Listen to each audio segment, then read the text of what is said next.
Bruno Retailleau affronte Laurent Wauquiez pour prendre la tête des Républicains, avec la crainte d'une énième fracture interne à droite. Une candidature vécue comme une déclaration de guerre.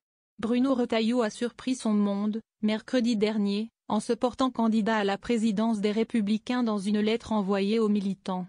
Le ministre de l'Intérieur prend la lourde responsabilité d'ouvrir une guerre des chefs, a alors vivement réagi l'entourage de Laurent Wauquiez. Ce dernier, qui s'imaginait déjà remporter le scrutin dans un fauteuil, celui du patron de la droite, a dû accélérer et se lancer à son tour. Alors que le bureau politique du parti doit fixer les modalités de la campagne ce lundi soir, LR craint de voir ressurgir ses vieux démons. Ces dernières années, la droite s'est en effet régulièrement fracturée sur des combats de chefs, lors de campagnes présidentielles ou pour prendre la tête du parti, ce qui fait souvent figure de tremplin. Chirac-Balladur en 1995, Villepin-Sarkozy avant 2007, Sarkozy-Fillon-Juppé lors de la primaire de la droite en 2016. Mais c'est probablement la bataille Copé-Fillon pour la présidence de l'UMP en 2012, où chaque candidat a revendiqué la victoire après l'annonce des résultats, qui a le plus marqué la famille gaulliste. C'est vrai que cette confrontation a été dure, avec des huissiers au siège du parti, les longues nuits passées avec la coco, les passages devant les tribunaux. Chaque matin on se disait « Mon Dieu, qu'est-ce qu'on a encore aujourd'hui ?» soupire le sénateur Roger Carucci, à l'époque directeur de campagne de Jean-François Copé, finalement déclaré vainqueur. Cette guerre interne a laissé des traces. Les militants ne veulent plus voir ça. On n'est pas obligé de transformer une élection interne en lutte armée, ajoute l'ancien ministre.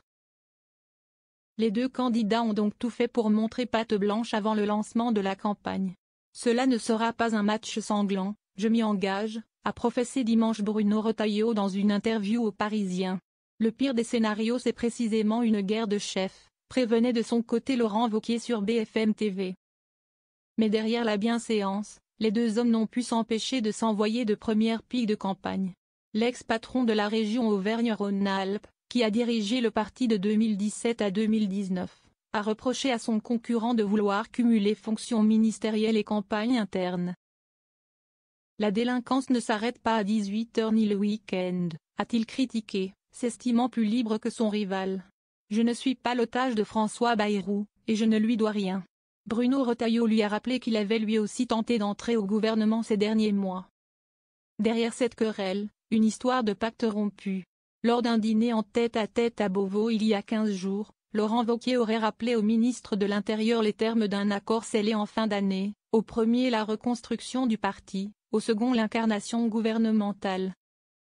Les deux s'entendaient bien jusque-là, mais en se portant candidat, il y a une forme de trahison de la part de Retailleau, soupire un soutien de Wauquiez. Pacte rompu, trahison, ambition personnelle. Faut-il y voir le début d'une implacable confrontation ? Ce ne sera pas une guerre totale. Mais une campagne, c'est toujours un combat.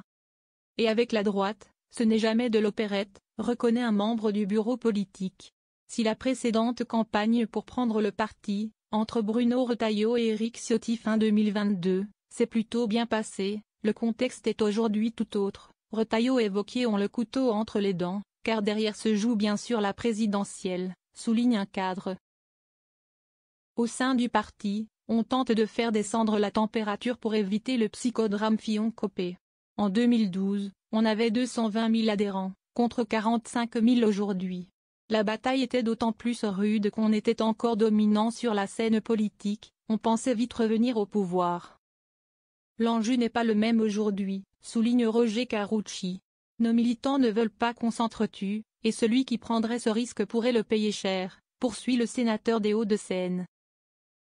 Il y a un risque qu'on se divise car au niveau des guerres fratricides, on est des champions. Mais on n'est plus dans la même position qu'il y a 10 ou 20 ans, abonde Éric Pauget, député des Alpes-Maritimes.